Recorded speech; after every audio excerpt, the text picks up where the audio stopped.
The one that more people are excited about, they're more pumped about, which is crazy because it don't even start till like what, April? Mm-hmm. Yeah. So to your point, there's been two big things that come out of the off season for USFL. Mm-hmm. You got Tampa Bay going on hiatus and bringing in the Memphis Showboats. Actually, there's technically three.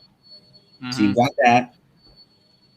You got the Maulers changing their colors. That was pretty big because you go from the orange and purple, which was weird, and I have no idea why or how they came up with that color scheme, Mm-hmm. to the traditional everyone that plays in Pittsburgh minus the Flyers. No, that's Philly. Sorry, everybody. Sorry. Everyone that plays in Pittsburgh uses the same color scheme, black and gold. So they finally donned the color scheme. I like the purple. I mean, the orange was interesting, but I thought it was cool. I like purple as a color. Mm-hmm. So I mean, it'd been cool if they could have found a way to incorporate like yellow and purple, but I guess it wouldn't have worked. I mean, you do have that with LSU and ECU in college, so it would have worked. It looks cool, but I guess they didn't want to be like repetitive. And to your point, Pittsburgh has that color scheme, but I did like the purple. Oh yeah, for sure. I mean, I did like the color scheme. Mm-hmm. You know, it was the first iteration of the Pittsburgh Maulers, so obviously, it'll have always have a special place in our hearts for us Mm-hmm. that really care about this league and want to see it succeed. Mm-hmm. Um, so you've got that. You've got the addition of the Showboats, freaking awesome, and you have the location expansion. To your point, we have the hubs now. You've got the Philly Stars and the Michigan Panthers playing in Detroit, which for some reason I kept thinking that it was Pittsburgh in Michigan. Yeah, I was gonna get to that, but since you brought it up real quick, I don't understand that because it's like Philadelphia is farther than Pittsburgh, and yet Philadelphia is going all the way to Michigan. It's funny. Be their home team. It's like okay. Then you got Pittsburgh, yes, and New Jersey, playing in Canton. So I'll probably be spending a lot of time in Canton this summer. I don't know about that, with prices and everything. I'm gonna at least try to go a couple times, see the teams I actually want to see. Then you got the Showboats and the Houston Gamblers in Memphis. And you've got the defending USFL champion Birmingham Stallions and the New Orleans Breakers in the Birmingham hub. Yeah, I like this better than the everyone playing in Birmingham idea. I like this better, but I still wish they had have gone to 8, locations where everyone was playing, had their own stadium. I do Mm-hmm. specifically for like the teams that it benefits the most still, like Birmingham, it helps them more than New Orleans because it's in Birmingham. And Houston, and Memphis, it's in Memphis. It's going to help Memphis more. Pittsburgh and New Jersey playing in Ohio is going to help Pittsburgh more. And Michigan and Philly is going to help Michigan more because it's being in Michigan. I Mm-hmm. still wish that they had have gone to 8 locations. And maybe they will eventually. I know they're doing it for cost cutting. I get it. And they knew that the one location wasn't going to work. Yes, it was very cheap to do because you only had to pay for one spot and everyone played in that one spot. So it was very cost effective. Mm-hmm. But you only had fans for one team. And that Well, I mean, to your point, yes, mostly. Sorry to cut you off. you're good. Yes, mostly, but I mean, Tampa Bay is not that far from Birmingham to a degree. New Orleans is like a 4 or 5 hour drive. So I mean, with those two specifically, you could get some of the fan base to show out. Yeah. It was easiest was when you had it all in Birmingham, the easiest fan base to bring down was Birmingham, obviously, then New Orleans, then Tampa Bay. Yeah. Other than that, yeah, your point stands for the rest of them, for sure. Yeah, I mean, roughly, there was no one else there. I mean, to your point, if you want to get really technical about it, there was still some from the others. But for the most part, there was no one else there. And that wasn't making them money. So this is better to have the hubs or whatever. This is better because you have, I mean, at least technically all of the teams are within driving distance. But I still wish that there was all 8. But I think eventually it will happen. Like if this, does really well. And plus, when they expand, they might go to all the teams having their own location, or they might still have the hubs where like still 2 teams or where it's the closest do it. I don't know how they're going to do that. But this is a step in the right direction from where it was before. And at least you're going to have fans from every team there.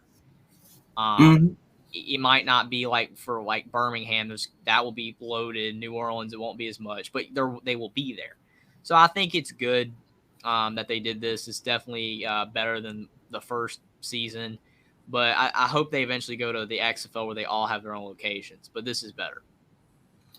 So, I mean, since you brought up expansion, we can talk expansion. Do you see a point where we get to something that resembles like 1985 USFL, where you have Birmingham Stallions, New Jersey Generals, Memphis Showboats, Baltimore Stars, Tampa Bay Bandits, Jacksonville Bulls, Orlando Renegades, Oakland Invaders, Denver Gold, Houston Gamblers, Arizona Outlaws, Portland Breakers, San Antonio Gunslingers, and the LA Express.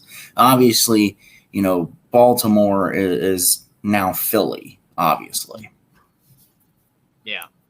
Yeah, and didn't you say what was Portland's last name? Portland Breakers. That's which obviously is now New Orleans. Yeah. Yeah.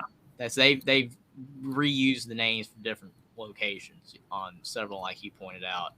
I mean, I could see it. I mean, I could see them expanding. I mean, like I said, if they expand, it's going to be interesting to see if they still do the hub system or if they go to every team having their own, stadium. That will be interesting.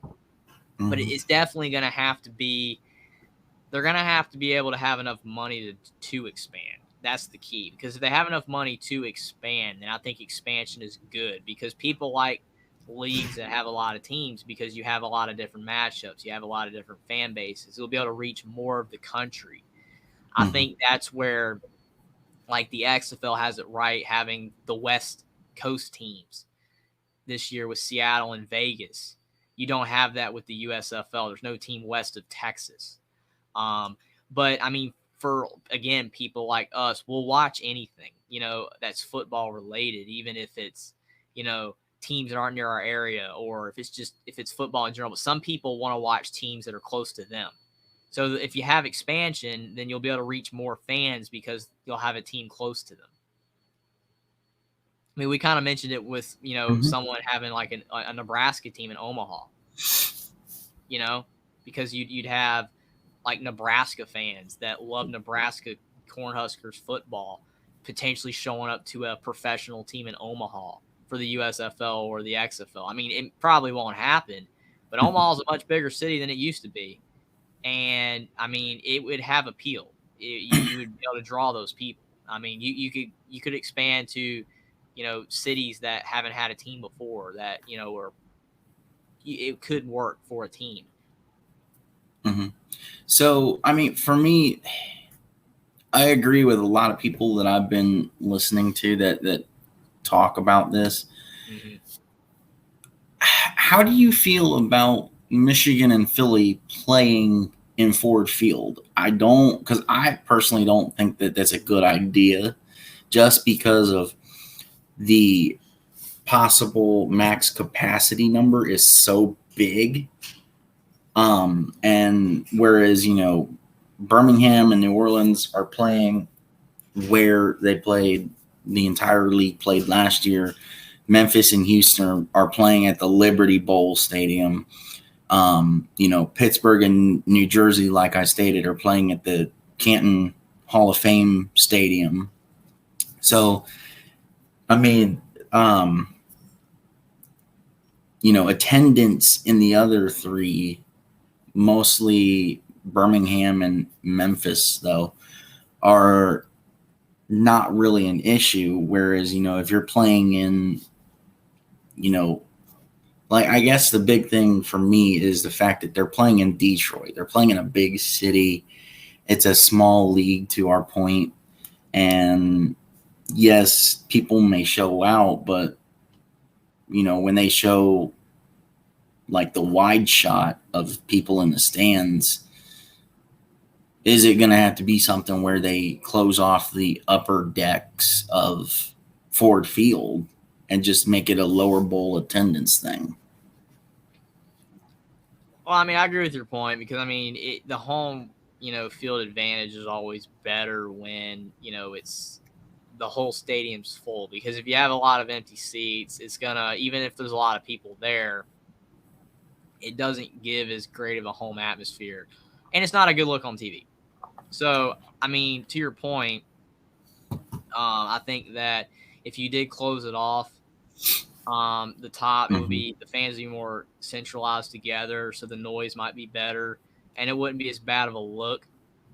Because I mean, you kind of saw it with Birmingham, especially with a lot of the teams that there weren't a lot of fans. They closed off sections. They were just trying to centralize it. It just still didn't work if no one was there. I mean, some of those games, no one was there. And it is what it is. I mean, again, you're not going to get Mm-hmm. Pittsburgh and Philly fans to show up in Birmingham, and it's not happening. But I mean, I think that to your point, this league works better when you're playing in smaller stadiums because of the fact that you're not going to have as many fans, and the noise will be more, centralized. It'd be lower, and it works better than if you have a big, massive stadium, like you said, like Ford Field. That just don't work. Um, I mean, they're probably going to have to close off the top if they want to make the crowd noise better, being lower. But it'll be interesting to see how many people show up. I mean, if they show out, then maybe it could be worth it. But to your point, I don't think they're going to be able to fill that. So it'll be interesting to see what they do for sure. Yes, I mean, the other thing too is, what are your thoughts of having the postseason at the entire postseason at one location? Because wasn't the semifinals and the championship last year in Canton at the Hall of Fame Stadium? Which, I mean, yes, benefits someone like me who wants to go see this league in person, but Yeah. doesn't really help with numbers for the teams themselves. I mean, yes, the league didn't necessarily do itself any favors um, that first year because it was all in one location. And I Mm-hmm. think, this may help the numbers enough to where we do see in season 3, Mm-hmm. um, maybe a little expansion, like an addition of 2 to 4 teams, and all the teams get their own locations. I think Yeah. that's what the USFL is building towards for next year. Yeah, they need that. Every team needs to have their own place. That's what, like I said, to reiterate what you just said. I said it earlier as well. I agree with that. I mean, you have to have every team have their own location. That just makes the most sense. Now, for like a semifinal or quarterfinal, if you have more teams, I think that you could have the game with the higher seed at their place. So if you have Mm-hmm. like a Birmingham's the 1 seed and you're playing, 4 seed New Orleans in a semifinal game, then I think that the game should be at Birmingham if they all had their own location, just as a example. And then the championship game could be in a place like Canton if they wanted it to be. That would make more sense to do like that, kind of like how the NFL does, where the higher seed gets their, to play at their place. Um, I think that the USFL and the XFL could do that. Mm-hmm. Um, so, because I guess expansion kind of intrigues me, especially with this one. Mm-hmm. But how far of expansion, as far as like number of teams, do you think it would take before we get an expansion on the playoffs? You'd probably have to have at least 12 teams, but 16 for sure. If you had 16 teams, you'd have to expand the playoffs. 12 is possible that they could go to more matchups, but with 16, you'd have to have extra games. Too many teams, Right. too many teams worthy of it, and you'd have more matchups Mm-hmm. at a And I quarterfinal. mean, mm-hmm. And I mean, like, you know, for example, the CFL has a number of teams that they have, and yet Mm-hmm. like 6 teams make the playoffs. Mm-hmm. So, I mean, to your point, for that league being as small as it is, for example, at like I think 12 teams, and having the, you know, best team in the West, best team in the East, with one quarterfinal game between the number 2 and number 3 best in each division, then playing in the semifinal games, it works. And the other thing is, if you go to 12, do you, let's say, for example, even though neither of us want to see it happen, Mm-hmm. let's say, for example, the XFL falls apart somehow. Mm-hmm. Do we see the USFL basically take over with the CFL and have a season as long as the CFL does? Because the CFL regular season is like 19 or 20 games long. Do we see that eventually happen? Obviously, USFL wouldn't jump to that kind of thing immediately, but Yeah, to your point about that, I mean, you could make the season longer if you have more teams because you could have more matchups that are not repeated. Because I mean, like with these two leagues here with 8 teams, you can't, you know, have a 20, game schedule or something like that with mm-hmm. 8 teams. You'd be playing the same teams like 3 or 4 times. It's just not really feasible. But with more teams, you could. So I agree with you. I think if you have 16 teams in a league, whether it's the XFL or the USFL, you could go longer. I mean, for sure. You wouldn't have as many repeated matchups. And I mean, I think that having the season longer would only make sense if one of these leagues makes it Mm-hmm. because of the fact and one don't, because as it currently stands, you're technically, if you're someone that looks at both of these leagues as basically the same thing, then you've got 20 weeks of this. 10 with the XFL and 10 with the USFL. So that's essentially 20 weeks of, football with alternative spring leagues, or whatever you want to call them, that are, for players that aren't in the NFL. But if one of these two folds and there's only one left, that's where it maybe would make more sense to have, like either the one league and take the other teams from the other league, or just add teams yourself and go to like a 20 game schedule, or even 15 or 16. It doesn't have to be 20, but like 15 or 16 games or something like that, because of the fact that the other league's gone. Because Mm-hmm. right now you have 20 weeks of football with these two leagues. So essentially, there's your expansion, or of your schedule. Is now the XFL exists again, and these two leagues are going 10 weeks apiece. So it would make more sense for one of the if one of the leagues is going to have that long of a schedule, for the other to not be there. Mm-hmm.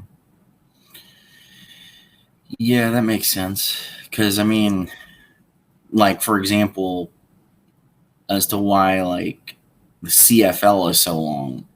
Mm-hmm. Your only competition at the time is arena football, and how often do they really televise arena football? It's usually Not very often.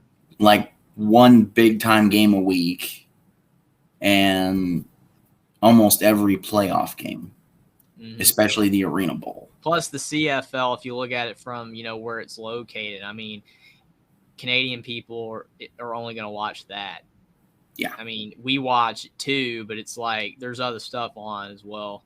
I mean, we're watching NBA, when it starts and stuff like that. And, and some people watching baseball heavily that are baseball fans. I mean, there's more still competition with other sports. I mean, people that like football will turn on Canadian football. But in Canada, Canadian people are watching the CFL. They're probably not watching arena football. So there's not really any competition for Canada viewers. Down here, there's more competition for sure. For sure. Well, I mean, it'll definitely be interesting with both leagues. We're obviously excited for the football starting this weekend. Go Defenders, go Battlehawks, and go Roughnecks, even though I think I took Orlando to beat the Roughnecks. But, just stay tuned right here to Unscripted with Mike and Jeffrey, and because we'll be here to cover the entire thing. Topics may not be as long as they were today, but I wanted us to get an in-depth look at everything and make sure that we get all of our complete opinions out there. But everyone stay tuned to the channel. Please comment, like, and subscribe to both of us. And we will definitely see you next week for Unscripted for sure. And stay tuned. If you want to watch us overall, we'll be on Young Guns the rest of the week. So we'll see you next time. Everyone have a great day, and stay healthy, stay safe, stay warm, and go football. Thanks for being everybody. Can't wait for the XFL, man.